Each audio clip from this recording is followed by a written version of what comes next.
Waalaikumsalam, silakan masuk.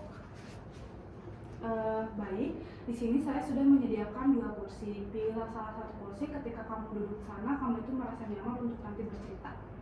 Di sini. Oke, silakan duduk. Saya izin duduk di sana, apa boleh? Boleh. Terima kasih ya, izinkan saya duduk. Tadi kesini Anda itu naik apa? Kalau boleh saya boleh tahu? Naik motor. Naik motor gitu, oke. Cuaca hari ini sangat panas ya gitu. Iya. Apa kamu ngerasa, Anda itu ngerasa gerah gak sekarang? Gerah Gerah banget sih. ya, untungnya alhamdulillah ada AC gitu, jadi bisa kembali dingin gitu ya. Untuk kegiatan sehari-harinya Anda itu menjalankan kegiatan seperti apa? Sekolah sama eskul. Oh, ekskul, kalau boleh tahu ekskulnya ngambil ekskul apa di sekolahnya? Basket. Oh, basket. Jadi Anda itu menyukai basket ya gitu, anak olahraga berarti ya, suka Iya. olahraga. Duduknya udah nyaman belum? Udah. Udah berarti, udah cukup, apa harus ada diperbaiki? Udah berarti ya. Baik, sebelum sesi konseling ini berjalan, izinkan saya memperkenalkan diri terlebih dahulu. Perkenalkan, nama saya Najwa Salsabila Janaski dari Program Studi Bimbingan dan Konseling semester 5 angkatan 22 gitu ya. Di sini juga, apakah sebelumnya Anda pernah melakukan sesi konseling? Belum pernah. Jadi belum pernah. Jadi ini pertama kali Anda melakukan sesi konseling gitu? Iya. Ya, bersama saya ya.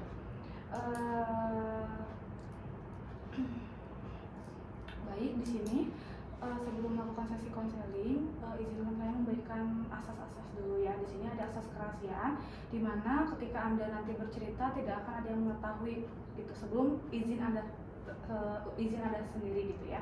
Lalu ada asas keterbukaan. Apa itu asas keterbukaan? Adalah di mana saya sebagai konselor gitu, Anda sebagai klien gitu harus terbuka terhadap saya agar sesi konseling ini berjalan dengan baik. Dapat dipahami? Ada yang ingin ditanyakan sebelum saya melanjutkan sesi konseling ini? Tidak. Tidak. Oke. Lalu di sini ada kontrak waktu yang dimana waktunya menunjukkan pada 30 menit sampai 40 menit. Apa bersedia? Bersedia. Oke, dan sesinya mungkin akan dilakukan dari sesi 1 sampai sesi 4. Dapat dimengerti? Iya. Apa ada ingin yang ditanyakan dulu nggak untuk berlanjut sesi ini? Oh, jadi abis dari sesi ini ada lagi sesi ini. Ya, nanti ada sesi lagi sampai sesi 4. Nanti kita ada di ketemuan maksudnya kita bakal ketemu di 4 pertemuan gitu, tapi dengan minggu yang berbeda. Gitu ya. Dapat dipahami? Oke. Lalu di sini juga saya izin untuk memvideo gitu ya, dan menulis nanti kejadian-kejadian yang Anda ceritakan. Apakah diizinkan? Izin. Oke, terima kasih karena Anda telah mengizinkan saya untuk memvideo dan menulis kegiatan nanti Anda. Lalu untuk siapa saja yang boleh melihat video ini? Misalkan kerabat kah, orang tua kah, atau siapa? Mungkin sahabat saya aja. Oke, mungkin video ini yang boleh ditunjukkan hanya kerabat, lalu saya dan Anda gitu ya. Terima kasih. Lalu di sini juga saya akan menerangkan sebuah peran, oke? Di mana konselor itu sebagai konselor membantu Anda gitu untuk menjalannya konseling ke depannya. Lalu konselor itu Anda ya, sebagai nanti Anda cerita permasalahan Anda itu seperti apa, terbuka terhadap saya seperti apa, jadi kita bisa menemukan jalan keluarnya seperti itu. Dapat dipahami? Ada yang ingin ditanyakan dulu? Tidak. Tidak ada. Baik, lanjut ya. Saya kan sudah melihat intake inform yang Anda berikan terhadap saya gitu ya. Lalu apakah boleh diceritakan kembali itu permasalahan-permasalahan atau masalah yang Anda alami sekarang? Iya, jadi saya tuh jadi jauh sama orang tua saya dalam ngobrol gitu ya. Dikarenakan saya tuh keseringan atau kecanduan main media sosial gitu, keseringan main HP.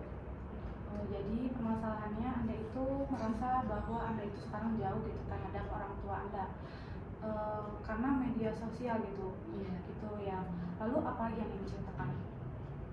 Mungkin pengen dari konseling ini tuh pengen cerita terus gimana nanti solusinya. seperti itu. Baik. Baik, dalam sesi konseling ini baik, dalam sesi konseling ini tujuan apa yang ingin Anda capai? Jadi dekat sama orang tua saya dan juga teman-teman saya. Oke, baik, tujuan konseling ini Anda ingin lebih dekat gitu ya sama orang tua gitu, lalu ingin lebih dekat juga sama teman-teman gitu ya. Ada lagi yang ingin disampaikan? Sama ini mungkin ya, biar main HP-nya tuh jadi gak kecanduan gitu, ada waktunya. Oh baik, jadi tujuan konseling ini juga selain ingin mendekatkan diri terhadap orang tua dan teman, Anda juga ingin mengontrol gitu kegiatan sosial media Anda selanjutnya seperti itu ya. Jika tujuan ini tercapai, akan jadi pribadi seperti apa Anda ke depannya? Mungkin jadi yang gak kecanduan gitu Ya, ya. jadi nggak kecanduan seperti Ya. itu. Terus lalu? Biar gak sering main HP sama jadi deket sama orang tua sih. Oke, jika tujuan ini tercapai, yang Anda sebutkan tadi, Anda ingin menjadi lebih dekat dengan orang tua, lalu tidak kecanduan ataupun sering menggunakan media sosial terlalu sering seperti itu ya? Ya. Oke. Tadi kan Anda menyebutkan selain ingin mengurangi media sosial gitu ataupun bermain yang lain, tujuan konseling ini Anda ingin lebih dekat dengan orang tua ataupun teman dekat Anda gitu ya. Menurut Anda apakah faktor yang tidak dekat dengan orang tua itu karena media sosial seperti apa gitu? Mungkin ada salah satu kejadian ya yang bikin saya gak deket sama orang tua saya gitu. Boleh tahu kejadiannya seperti apa yang membuat Anda tidak lebih dekat dengan orang tua seperti apa? Jelasnya gitu. Nah kan saya ikutan basket ya kayak, nah sering ada lomba-lomba kan. Ya. Nah dulu saya menang gitu ya. Terus pas bilang ke ayah saya gitu, Ya. kayak gak diapresiasi gitu, kayak kurang apresiasinya. Nah dari situ saya jadi gak mau ngobrol sama ayah saya ataupun sama ibu saya gitu. Dan lebih sering ngurung di kamar gitu. Baik, jadi dengan kejadian Anda itu kan yang tadi Anda sebutkan bahwa Anda itu pernah menang kejuaraan di basket gitu ya, berarti di organisasi Anda seperti itu. Anda itu merasa bahwa ketika Anda dapat kemenangan itu, Anda itu kayak tidak diapresiasi oleh orang tua Anda gitu. Jadi di situ Anda merasa bahwa jadi malas ngobrol, malas berinteraksi dengan orang tua gitu ya. Jadi Anda tuh merasa bahwa diri Anda tidak dihargai ya, pencapaian yang Anda dapat seperti itu. Baik, jika boleh saya tahu, kapan Anda mulai menggunakan media sosial tersebut? Waktu itu kan saya pas SMP teh, waktu zamannya COVID. Oh iya. Nah, kan semuanya daring ya. Ya. Nah dari situ saya dikasih HP gitu. Oh oke. Dari Anda ceritakan tadi, mulai Anda itu sering menggunakan media sosial itu dari zaman Anda SMP seperti itu. Dimana kan ada sedang ada dampak COVID-19 seperti itu ya. Lalu Anda itu diberikan handphone oleh orang tua gitu kan untuk penggunaan sekolah mungkin ya seperti itu. Lalu apa alasan tersendiri Anda menggunakan media sosial tersebut? Alasannya karena mungkin bosan, terus gak bisa keluar rumah juga kan. Terus saya juga gak deket sama orang tua saya, jadi keseringan main HP. Oke, alasan Anda karena sering menggunakan media sosial tersebut karena Anda itu merasa bosan gitu ya terhadap aktivitas mungkin ya, aktivitas sehari-hari Anda gitu yang sedang Anda alami pada masa tersebut.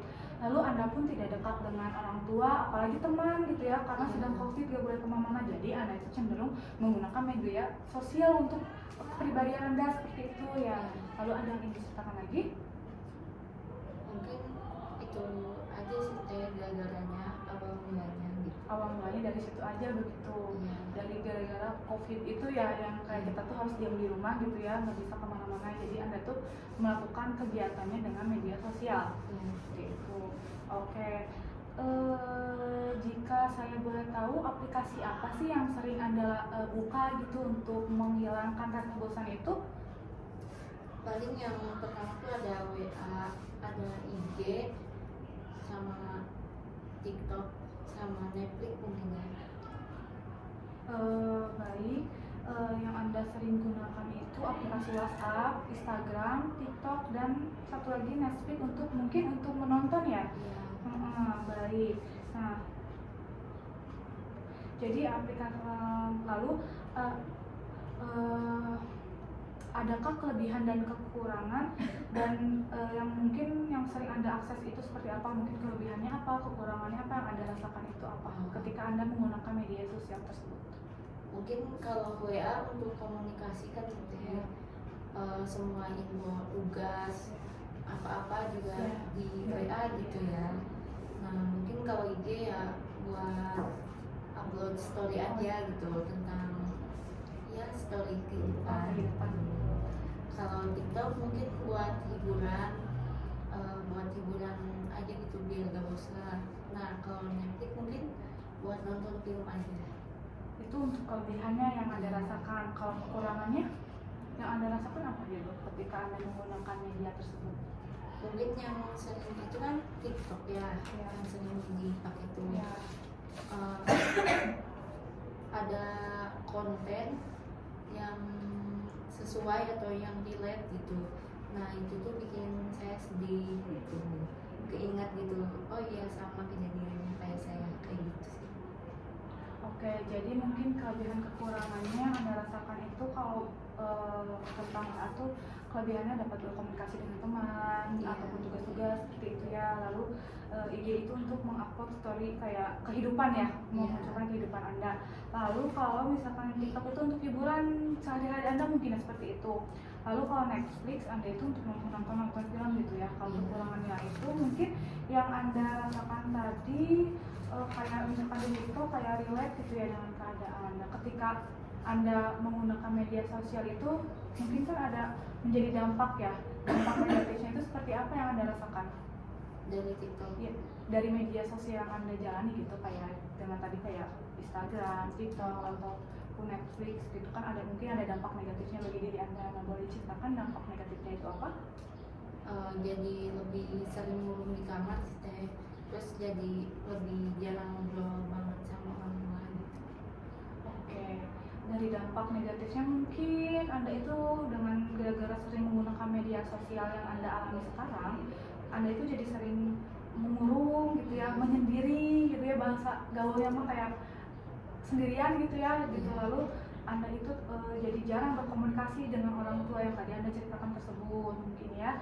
Untuk kelebihannya tadi sudah saya ucapkan gitu ya. Ada lagi mungkin yang ingin Anda ceritakan? Mungkin itu aja sih. Efeknya banyak banget. Jadi efek negatifnya lebih banyak gitu terhadap diri Anda, terutama terhadap jadi kurangnya komunikasi terhadap orang tua dan teman gitu ya. Oke. Baik, jika diskalakan 0 sampai 10 yang berarti 0 itu Anda itu merasa tidak perlu untuk berubah dalam diri Anda. Kalau 0, kalau misalkan 10 Anda itu harus berubah dalam diri Anda. Nah, ada di angka skala berapa Anda sekarang? Mungkin di skala 10 ya. Di angka 10. Baik, sangat tinggi ya angkanya gitu. Anda ingin sekali untuk berubah dalam diri Anda. Kenapa ada di angka 10 tersebut? Karena biar bisa deket lagi sama orang tua mungkin ya teh. Terus biar gak ngurung terus di kamar kayak gitu. Baik, sangat bagus ya gitu. Anda itu jadi Anda itu menyadari gitu ya diri Anda ingin ada perubahan dalam diri Anda, apalagi dalam skala tadi Anda menyebutkan ada di angka skala 10 gitu. Berarti Anda itu sangat ingin berubah dalam diri Anda. Nah, itu sangat baik gitu ya. Anda itu sangat bagus sekali gitu ya. Jika diskalakan kembali dari angka 1 sampai 10 di mana angka 0 itu Anda tidak percaya diri akan perubahan dalam hidup Anda untuk menjalin perubahan gitu, angka 0 itu. Kalau angka 10 itu Anda sangat percaya diri untuk melakukan perubahan di dalam hidup Anda. Kalau misalkan, nah ada berapa ada di skala berapa angka sekarang Anda tersebut untuk kepercayaan diri Anda? Mungkin di 1 ya Teh.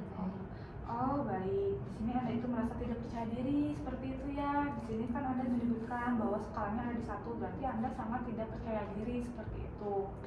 Baik, kita lihat skala sebelumnya di mana Anda itu merasa sangat butuh untuk melakukan perubahan. Namun Anda itu sangat tidak percaya diri untuk melakukan perubahan di dalam diri Anda seperti itu. Oke.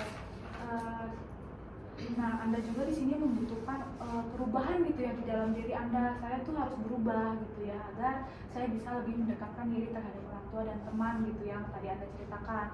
Tapi Anda juga kayak aku nggak percaya diri Bu Teh gitu untuk melakukan perubahan ini. Tadi juga ada di angka skala 1 gitu bahwa Anda itu melihatkan bahwa bahwa Anda itu melihatkan tidak sangat percaya diri untuk melakukan perubahan seperti itu ya. Adakah cara lain untuk meningkatkan kepercayaan diri Anda? Seperti apa misalnya kayak biar aku tuh percaya diri gitu. Nah, apakah ada cara lain untuk meningkatkan kepercayaan diri Anda itu seperti apa? Boleh diceritakan? Mungkin aku harus mulai ini mungkin ya Teh, kayak lebih banyak aktivitas di luar rumah, jadi biar banyak komunikasi juga sama orang lain gitu ya. Jadi di rumahnya juga kebiasaan komunikasi gitu tanpa HP. Lalu kalau untuk orang tuanya agar bisa lebih dekat dengan orang tuanya, Anda bisa seperti apa? Mungkin nggak terus di kamar gitu, kayak nyeritain kegiatan sekolah mungkin ya. Oke, dengan caranya kalau untuk di luar rumah itu yang Anda ceritakan tadi harus lebih berkomunikasi dengan teman-teman gitu ya. Biar dia selalu menggunakan handphone gitu, diam lagi, itu sudah sangat bagus. Lalu untuk orang tuanya mungkin di rumah ya, untuk di rumahnya biar bisa lebih dekat sama orang tua itu lebih tidak, aku tuh nggak harus ngurumin diri gitu ya. Jadi kayak gitu harus kayak berkomunikasi lah dengan orang tua yang Anda rasakan seperti itu ya tadi, biar bisa lebih dekat dengan orang tua dan lalu menceritakan bagaimana kehidupan sehari-hari di sekolah seperti itu ya. Ada yang ingin diceritakan lagi?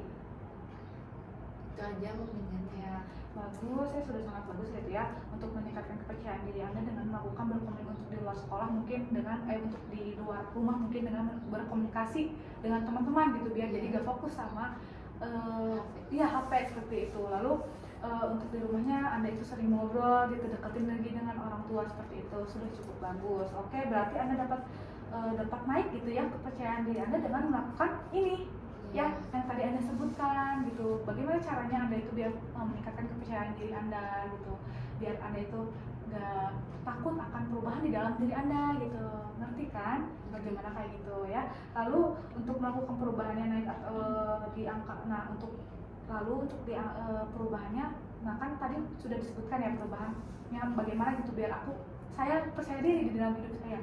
Nah, di skala berapa Anda sekarang setelah menceritakan bagaimana saya akan percaya diri selanjutnya? Di angka 5 mungkin ya. Sudah naik gitu ya, sudah bagus banget. Berarti tadi kan kepercayaan diri Anda itu sebelum mengobrol sama saya gitu ada di tingkat 1, di skala 1 maaf. Nah, setelah menyebutkan skala yang tadi, yang kayak saya bakal lebih ngobrol, saya akan lebih dekat dengan orang tua, berarti sudah menunjukkan peningkatan dari skala 1 sampai skala 5 itu sudah cukup bagus gitu ya dalam diri Anda. Lalu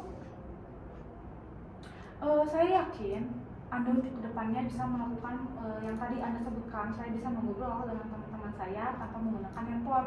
Lalu saya bisa berinteraksi dengan orang tua saya ketika saya pulang sekolah. Dengan cara seperti itu, Anda tuh bisa lebih dekat dengan orang tua. Nah, saya itu sangat yakin dan saya pasti selalu mendukung Anda dan Anda tuh bisa melakukan hal-hal tersebut gitu ya. Gitu. Mungkin Anda nggak terlalu menyendiri gitu nanti di rumah gitu, dan dengan melakukan yang tadi gitu kayak aku harus ngobrol sama orang tua gitu ya biar bisa lebih dekat lagi gitu ya. Lalu saya juga maksudnya Anda itu keren gitu ya, bisa ingin, maksudnya kayak ingin ada perubahan di dalam hidup Anda. Kan banyak sekali orang sekarang kayak gak peduli lah, yang penting saya punya handphone, saya bisa melakukan aktivitas di handphone gitu, gak apa-apa nggak punya teman. Tapi Anda itu merasa bahwa diri Anda sekarang kayak kok gini ya gitu, bahwa saya terlalu fokus terhadap handphone gitu. Saya itu sangat mengapresiasi gitu ya Anda datang ke sini gitu, ingin gitu ya datang ke sini menceritakan ceritanya bagaimana solusinya seperti itu. Nah, baik, sebelum tadi kan, nah apa yang dirasakan ketika Anda itu sudah melakukan sesi konseling ini? Kayak lebih apa gitu perasaan Anda yang Anda rasakan itu? Mungkin kepercayaan diri berubahnya agak sedikit meningkat gitu ya teh, jadi lebih percaya diri aja buat berubah. Oh, setelah sesi konseling ini mungkin Anda merasa lebih percaya diri untuk melakukan perubahan di dalam hidup Anda. Sudah cukup bagus, dan saya tuh pasti yakin Anda bisa melakukan perubahan tersebut ya. Lalu sebelum sesi konseling ini diakhiri, saya itu ingin melakukan eksperimen terhadap diri Anda. Maksudnya apa sih teh eksperimennya? Pasti bertanya seperti itu kan.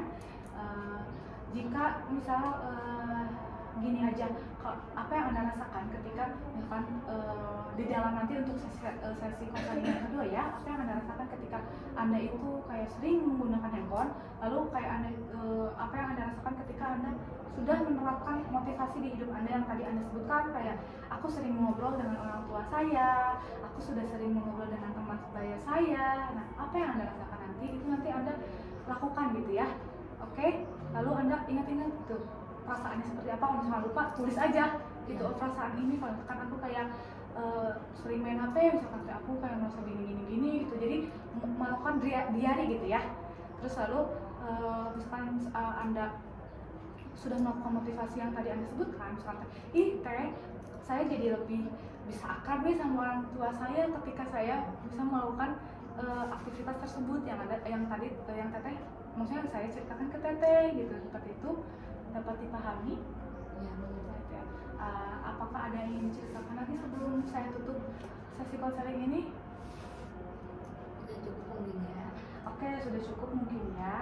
Sebelum sesi konseling ini ditutup, saya ingin mengucapkan terima kasih kepada diri Anda gitu ya, sudah berani datang ke sini gitu ya, ingin melakukan perubahan di dalam hidup Anda gitu ya. Saya harap ke depannya Anda bisa melakukan perubahan gitu di dalam hidup Anda. Walaupun misalkan nggak bisa langsung, kok nggak bisa langsung, nggak apa-apa, kita melakukan secara bertahap. Karena kan dengan Anda suka menggunakan handphone kayak lebih sendiri gitu kan susah ya untuk kayak setelah sesi konseling ini kita lanjut besoknya aku bisa berubah. Anda jangan berputus asa ketika Anda tidak bisa berubah, kayak gak bisa dalam waktu seminggu aku nggak bisa, masih tetap melakukan handphone. Gak apa-apa, Anda tidak boleh berputus asa. Nanti kita lanjutkan lagi di sesi konseling yang kedua gitu. Makanya tadi saya sebutkan bahwa ada 4 sesi yang harus kita temu gitu ya. Kan tadi juga Anda sudah sepakat gitu ya, ada 4 sesi gitu. Misalkan teteh kalau misalkan di 4 sesi ini misalkan boleh lebih, nggak boleh gitu kalau misalkan kamu ya pengen. Jadi kita bisa ketemu lagi sampai ke 6 sesi seperti itu ya. Ada yang ingin ditanyakan atau nggak ngerti gitu sama yang tadi saya sebutkan gitu, bisa ditanyakan dulu sebelum saya tutup. Udah Oke, udah ngerti ya.